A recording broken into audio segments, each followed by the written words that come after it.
A year has passed since we lost the great Bob Newhart. He made us laugh for 70 years.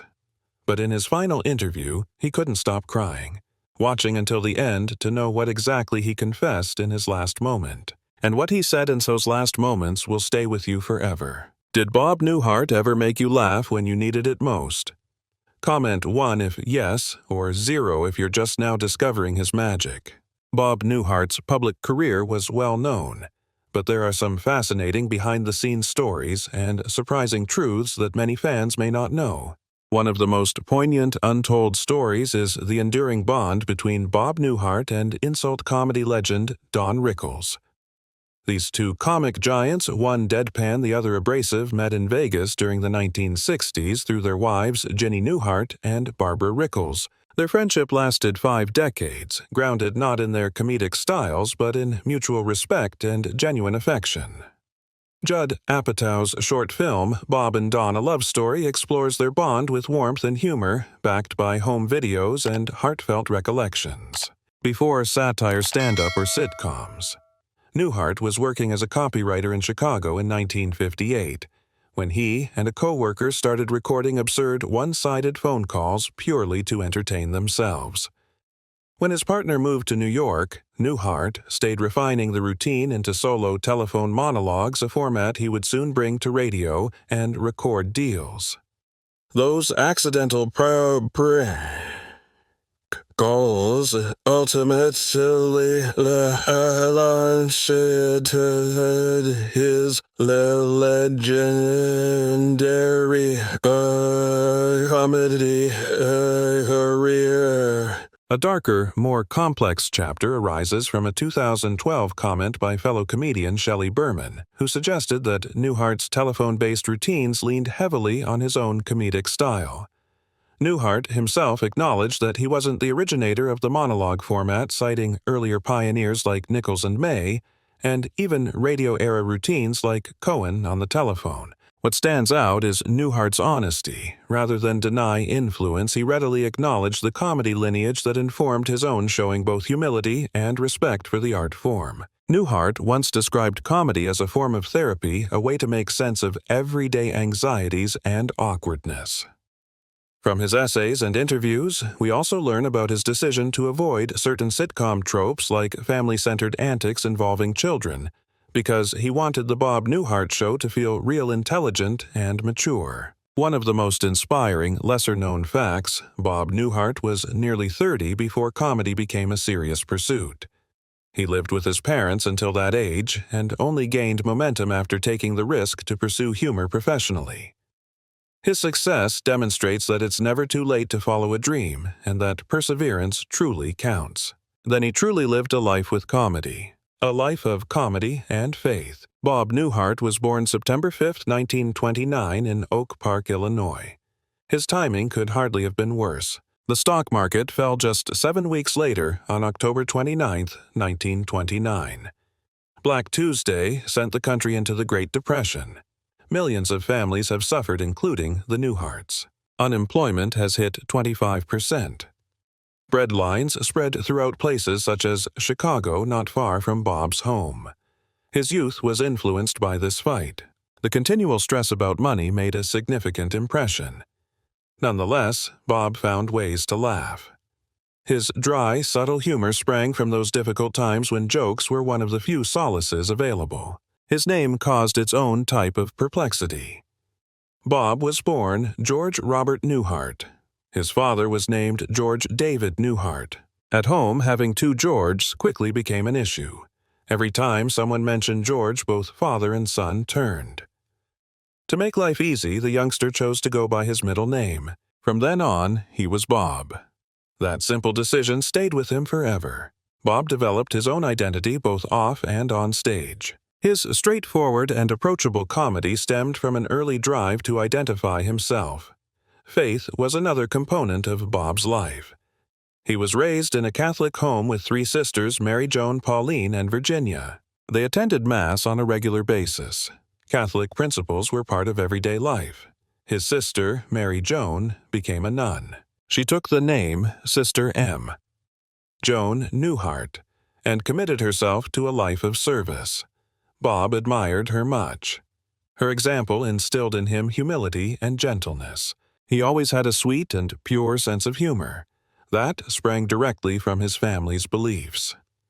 When Bob became a celebrity, he credited those early teachings with keeping him grounded. The Newhart family understood what it meant to lose everything. Bob's father co-owned a plumbing and heating supply company in Chicago. However, when the Depression struck, the firm crumbled. Things were so terrible that they had to sell the family automobile. They needed more than just the money. They couldn't afford petrol anymore. Bob has never forgotten that. The memory lingered with him, molding his attitudes about money and hard labor. He would make light of his family's precarious financial situation. That difficult period provided him with countless ideas for comedy about ordinary hardships. In 1952, Bob's life took another change. He was enlisted into the Korean War. While many were dispatched to the front lines, Bob remained in the United States. He worked as a personnel clerk in Fort Ord, California. He processed paperwork, maintained records, and dealt with military bureaucracy. It was not a heroic effort, but it did open his eyes. He recognized the humorous side of red tape and human peculiarities. These encounters enriched his gentle everyman humor. Bob Newhart never intended to become a comedic icon. After leaving the service in 1954, he found work at U.S. Gypsum in Chicago. His duty appeared simple: monitor, petty cash, and repay salesman. But reality was a nightmare. Bob remained late, night after night, attempting to balance the finances. No matter what he did, the statistics were always incorrect. One night, fatigued and furious, he took the money from his own pocket and placed it in the drawer. From then on, if the finances did not balance, he paid the difference himself. His meek submission failed to impress his colleagues, but it did open his eyes. Bob realized he was not cut out for accounting. That 1.67 miscalculation altered his life. He left U.S. Gypsum to work for Glidden Paint Company. It did not get any better. He declined the invitation to be transferred to Maine. That one choice marked the end of his accountancy career. He remained in Chicago, determined to pursue a different career. He got employment as a copywriter and voiceover artist, barely getting by. But something had altered. Bob was willing to take a chance. Late at night, he and his friend Ed Gallagher would sneak into their workplace and utilize the recording equipment. They recorded funny records and submitted them to radio stations. The premise was simple. The cassettes cost $5 to create and ship, but they only sold for $4. They lost money as their sales increased. Bob didn't care. These sessions offered him a taste of something fresh, the thrill of creation, the excitement of hearing his own voice on recording, the uprising against the monotony of his regular employment. It was no longer about money. It was about discovering himself. One of the cassettes made it to Dan Sorkin, a well-known Chicago DJ jockey. Sorkin saw something peculiar in Bob's voice. He aired the tape on his radio show. It was a big hit with the audience. Sorkin showed it to Jim Conkling, president of Warner Brothers Records. Conkling gave Bob a contract despite the fact that he had never played live. Warner Brothers organized a bogus live event in Texas, packing the venue with friends and employees. In 1960, something unexpected occurred. A comedy album peaked at #1 on the Billboard charts. It was titled The Button-Down My. Of Bob Newhart. This was more than simply a week or two. The CD outsold Elvis Presley and even the Sound of Music soundtrack, which controlled the charts at the time. People were stunned. Never before had a comedy record sold so well. Bob Newhart's style was unique. He engaged in one-sided phone conversations that made people laugh by allowing them to envision the other person on the line. His creative pacing and pauses made the CD a huge success. It remained at the top for weeks. The triumph demonstrated that humor could compete with the biggest artists from music and Broadway. Then came the 1961 Grammy Awards. Bob Newhart won Best New Artist and Album of the Year for The Button-Down Mind. These honors have always gone to artists and never to comedians. His triumph shocked the whole business. It delivered a clear message. Comedy CDs have tremendous force. The public's tastes were shifting. Newhart's Grammy wins made history and opened possibilities for other comedians. Even now, he is one of the few comedians who has won Album of the Year. That night at the Grammys altered everything. The music industry could no longer deny the influence of humor. What made Bob Newhart so unique were his phone acts. On the record, he only played one side of a conversation. The other person, the audience had to envision them. Sometimes it was a historical figure. Other times it was someone totally made up. The charm was in the pauses, timing, and simplicity. People may connect to the scenarios. What appeared to be a routine phone conversation evolved into something comical. Newhart's approach was innovative and unique. Later performers like Steve Martin and Jerry Seinfeld claimed that these routines inspired their own work. Newhart's calls are still regarded as some of the greatest instances of comedic timing. The charts demonstrated his achievement to an even greater extent. The Button-Down Mind was ranked first. His following album reached number 2 at the same time. Bob Newhart's albums ranked first and second on the Billboard charts. No other comic had done it before. It wasn't done again until Guns N' Roses performed it nearly 30 years later. This was a period when pop and rock stars dominated the charts. It was unprecedented for a comic to take over so abruptly. That accomplishment resulted in his debut television program in 1961. The Bob Newhart Show on NBC was intended to increase his fame. The program also received a Primetime Emmy and a Peabody Award. But behind the scenes, Bob was unhappy. He was used to working alone and giving monologues that highlighted his talents. He was now obliged to do skits alongside other performers. He felt out of place. He once stated that he was not very good at it. Millions of Americans watched as he battled with this educational experience. Things were so terrible that he attempted to leave in the midst of the season. That was nearly unheard of for a star from a popular show. The program was ultimately discontinued after just one season. But it made an indelible imprint on humor and taught Bob a hard lesson about creative control. The issues did not end there. Bob's allegiance to his buddies would cost him dearly. Dan Sorkin, the announcer who helped Bob get his start, appeared on the show. But NBC wanted Sorkin out. They believed they had better announcers ready to come in. Bob declined. He would not betray the guy who had helped him. Arguments erupted behind the scenes. Bob told the network that he wouldn't go on without Sorkin. NBC did not back down. They canceled the performance. The Emmy, the accolades, none of it mattered. The decision marked the end of his first major network show. Bob didn't know the entire tale until years later, but his commitment earned him more respect than any prize ever could. Bob's career catapulted him onto one of the world's most prestigious stages in 1964. He was asked to perform for Queen Elizabeth II at the Royal Variety Performance in London. On November 2nd, he performed alongside Cilla, Blackmore, Cayman Wise, and Lena Horne. Performing for the Queen was one of the most prestigious honors a comic could receive. Bob was already well known in Britain due to his records, but this was different. Millions watched. His subtle, intelligent humor was just as effective with the British audience as it was at home. He subsequently described it as one of the highlights of his career. That night, he demonstrated that his comedy could traverse any boundary. Offstage, Bob's life was amazing. Bob first met Virginia Ginny Quinn through comedian Buddy Hackett in 1963. Hackett was so certain they were a good match that he fixed them up despite the fact that Ginny was already seeing someone else. He predicted they'd marry and joked about naming one of their children after him. Bob and Ginny got married in January 1963, and Buddy's prediction came true. Their marriage lasted 60 years. Ginny became Bob's rock, providing honest comments guiding him through highs and lows and influencing his profession. Their love story was unusual in Hollywood, where marriages seldom survive. Family was vital to Bob and Ginny. They raised 4 children, Robert in 1963, Timothy in 1967, Jennifer in 1971, and Courtney in 1977. Over time, they had 11 grandchildren. Their lives were guided by their strong Catholic faith. Bob went to Mass twice every week.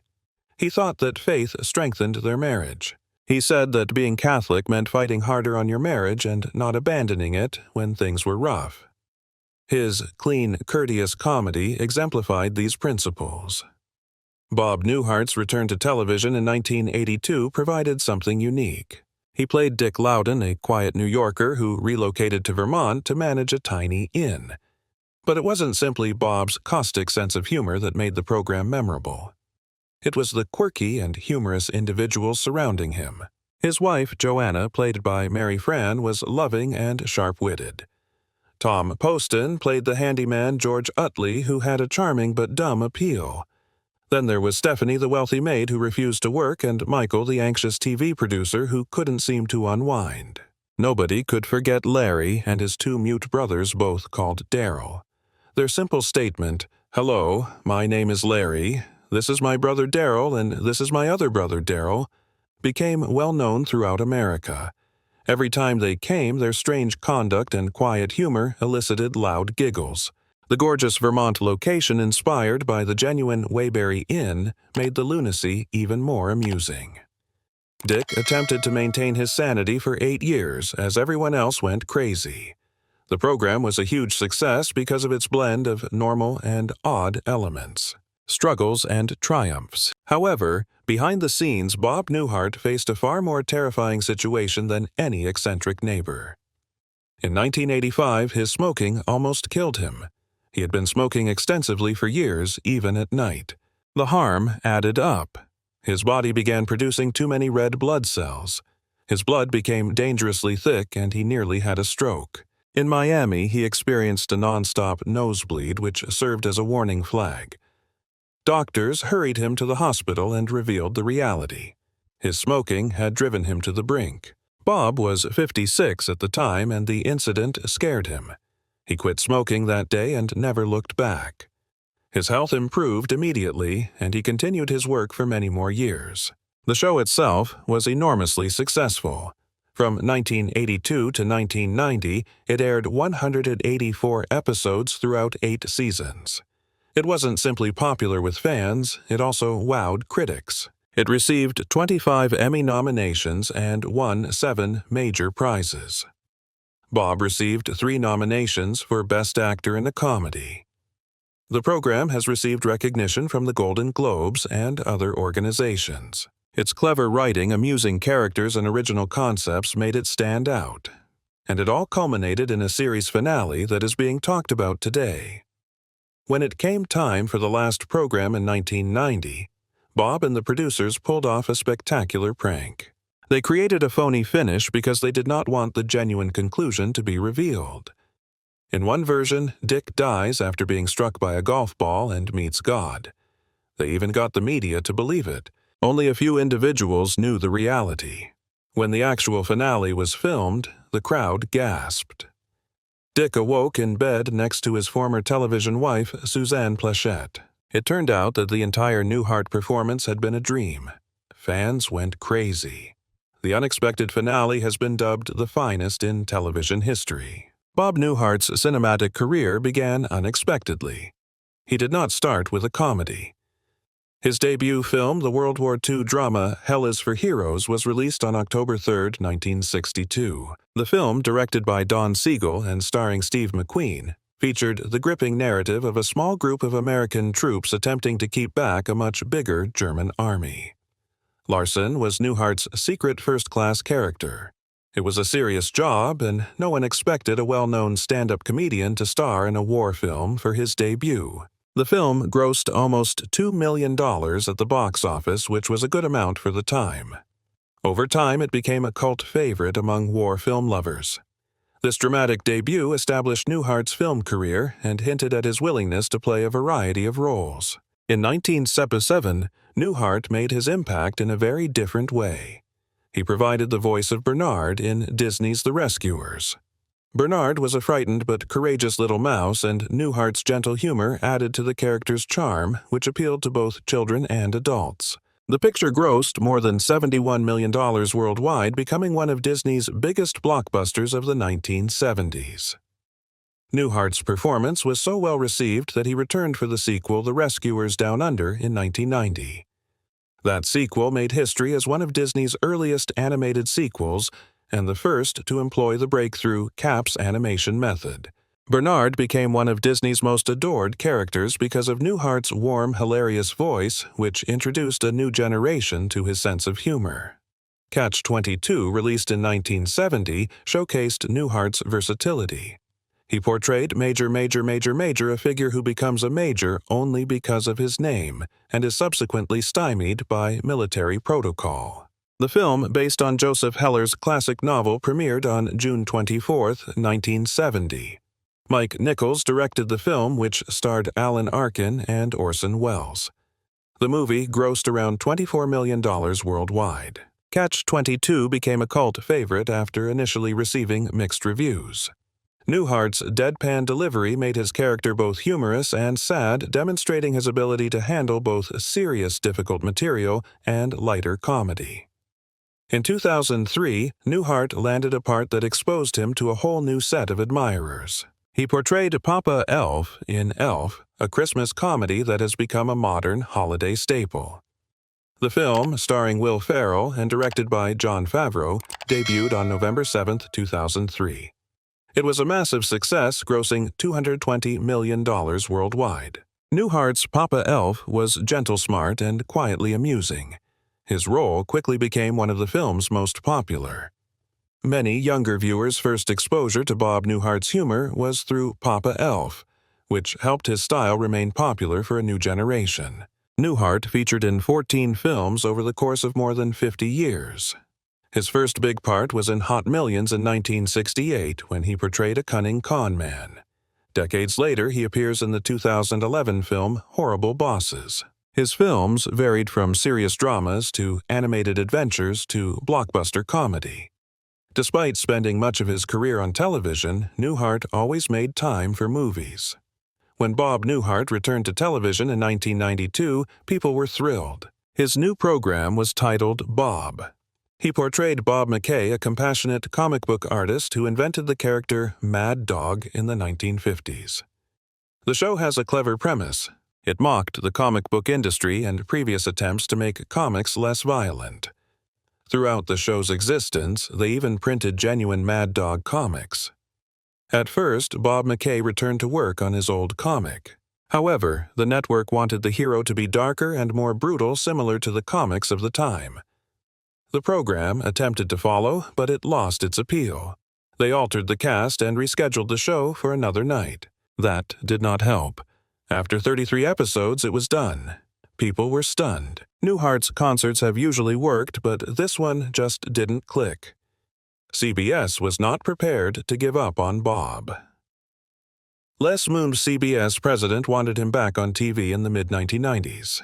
Bob first refused, but Moonves persisted in his request. He thought Bob still had something exceptional to give. This resulted in George and Leo in 1997. Bob appeared alongside Judd Hirsch. They were already comedy stars. CBS hired the greatest individuals to work behind the scenes. They had excellent authors and directors. Everything seemed wonderful, yet it didn't work. The show began strong. They even had a huge episode with prominent guest stars. But after one season, it was gone. Still, Moonves' efforts demonstrated how much people believed in Bob's abilities. George and Leo seemed like a sure thing. It starred Bob Newhart and Judd Hirsch as fathers-in-law who were not alike. Bob portrayed a bookshop owner. Hirsch portrayed a noisy magician with questionable affiliations. They even inserted Jason Bateman as Bob's son. People believed the blend would be humorous, but fans and reviewers disagreed. Some claimed the two stars lacked chemistry. Others stated that viewers' tastes had just changed. Behind the scenes, Bob demonstrated his kindness. He rescheduled the recording so Hirsch could visit his daughter every weekend. But the gesture was unusual. The show aired 22 episodes before being discontinued. It was a daring notion that failed to resonate. Bob considered trying again in 2001. This time it was an NBC pilot in which he would portray himself. The idea was to combine real life and fiction similar to Curb Your Enthusiasm. People in the industry were ecstatic, but the pilot did not make it to the main show. It's one of those moments in television history that makes you wonder what might have been. If it had worked, Bob might have discovered a new way to connect with young people. Bob Newhart kept trying to recreate the magic of his earlier shows. His first two hits, The Bob Newhart Show and Newhart, were well received by both fans and critics. Newhart also had one of the most famous endings in television history. But after the 1990s, things changed. Bob was too unusual for most people. George and Leo had big stars, but they did not last. Even with Les Moonves' support, Bob was unable to replicate his previous success. His story illustrates how difficult it is to keep up with changing tastes.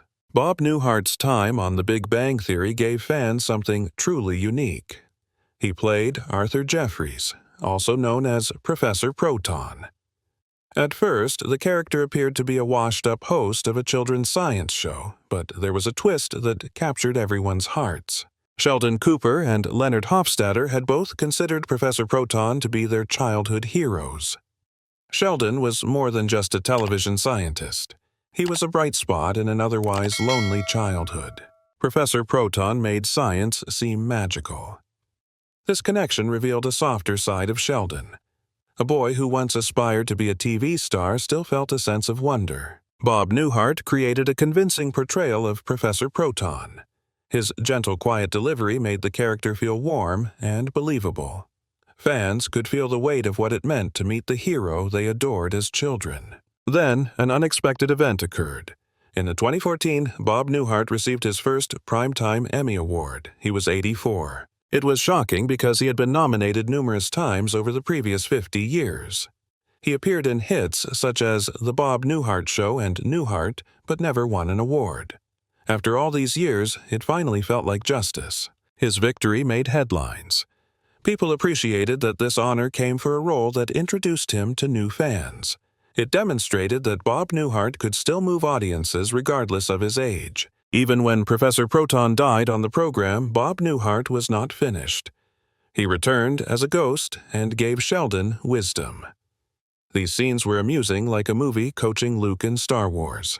Bob's spooky Professor Proton assisted Sheldon in confronting life's most difficult questions.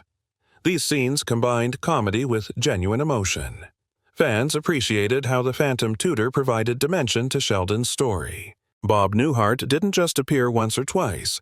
From 2013 to 2018, he appeared in 6 episodes of The Big Bang Theory.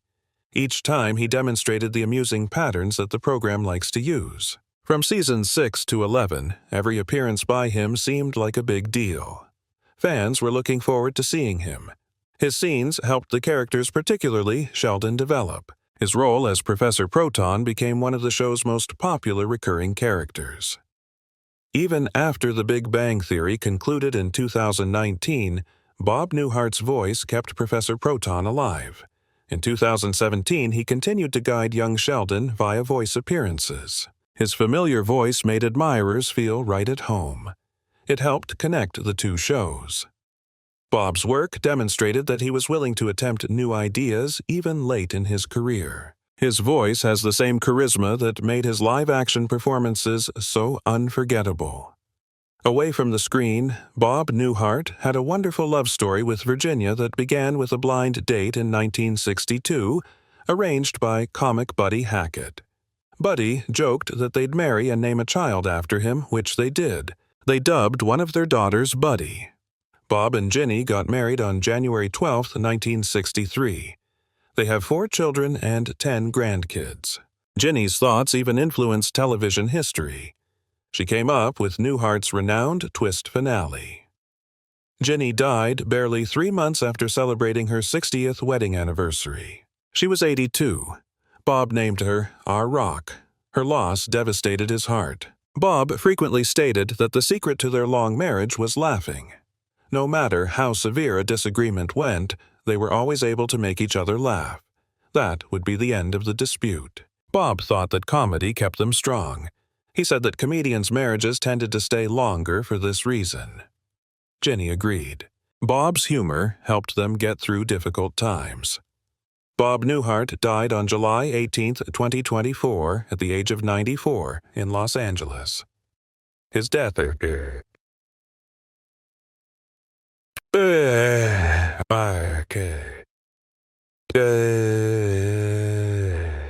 end of